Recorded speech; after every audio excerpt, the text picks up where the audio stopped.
पाकिस्तान की डगमगाती अर्थव्यवस्था, लगातार बढ़ते कर्ज और राजनीतिक अस्थिरता पर दुनिया भर में सवाल उठ रहे हैं। लेकिन हैरानी की बात यह है कि इन तमाम चिंताओं के बावजूद अंतर्राष्ट्रीय मुद्रा कोष यानी आईएमएफ पाकिस्तान को राहत देने से पीछे नहीं हट रहा।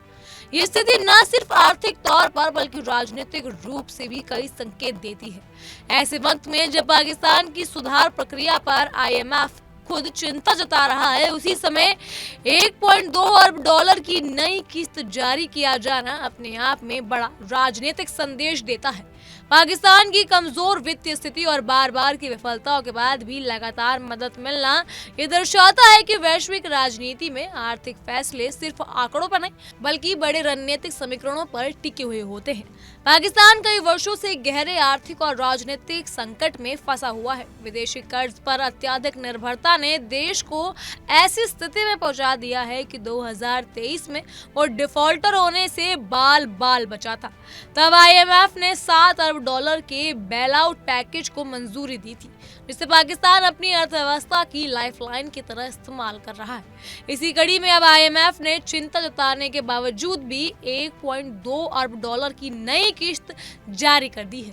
यह रकम पाकिस्तान के विदेश मुद्रा भंडार को सहारा देगी और महंगाई पर थोड़ी राहत दे सकती है। लेकिन विशेषज्ञों का मानना है कि बिना गहरे और सख्त सुधार के इस तरह की किस्तें सिर्फ अस्थायी सहारा है और स्थायी समाधान नहीं निकल पाएगा। आईएमएफ ने सोमवार को इस किस्त की घोषणा की और बताया कि वो रकम उन 2 कार्यक्रमों के तहत दी गई है जिनका मकसद पाकिस्तान में आर्थिक सुधार को समर्थन देना और जलवायु परिवर्तन के प्रभावों से निपटने में मदद करना है।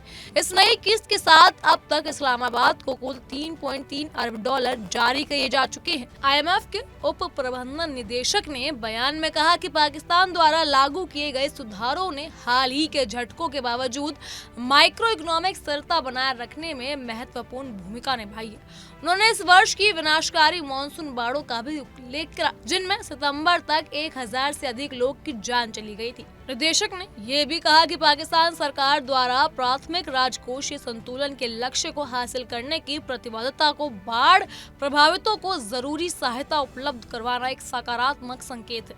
लेकिन इसके साथ ही उन्होंने साफ तौर पर यह भी कहा कि पाकिस्तान को आर्थिक डेटा कलेक्शन में सुधार, सार्वजनिक क्षेत्र में उपकरणों के निजीकरण और निवेश को बढ़ावा देने जैसे बड़े सुधारों की रफ्तार तेज करनी होगी। ये बयान इस बात का इशारा है कि आईएमएफ पैसा तो दे रहा है, लेकिन पाकिस्तान के प्रति भरोसा अभी भी पूरी तरह बहाल नहीं हुआ।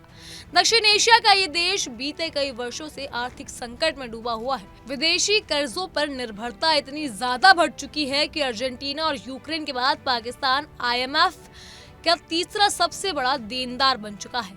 2024 में राहत पाने के लिए पाकिस्तान ने विश्व बैंक से भी 20 अरब डॉलर के पैकेज पर 10 साल के लिए समझौता किया था। इससे अंदाजा लगाया जा सकता है कि देश की अर्थव्यवस्था किस हद तक उधारों पर टिकी हुई है और ये मॉडल कितने समय तक चल पाएगा, ये बड़ा सवाल है। आईएमएफ की ताज़ा किस्त पाकिस्तान को विदेशी मुद्रा भंडार स्थिर रखने और सुधार प्रक्रिया को आगे बढ़ाने के लिए थोड़ी राहत जरूर देता है, लेकिन आर्थिक विशेषज्ञों का स्पष्ट कहना है कि जब तक पाकिस्तान वास्तविक और गहरे आर्थिक सुधार को तेजी से लागू नहीं करता, तब तक किसी स्थायी सुधार की संभावना बहुत सीमित है।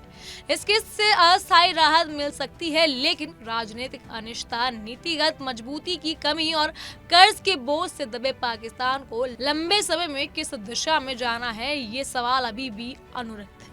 बहरहाल इन सब पर आपका क्या कहना है, हमें कमेंट सेक्शन के जरिए जरूर बताइएगा। फिलहाल के लिए इतना ही। तमाम खबरों के लिए फॉलो कीजिए इंडिया डेली को।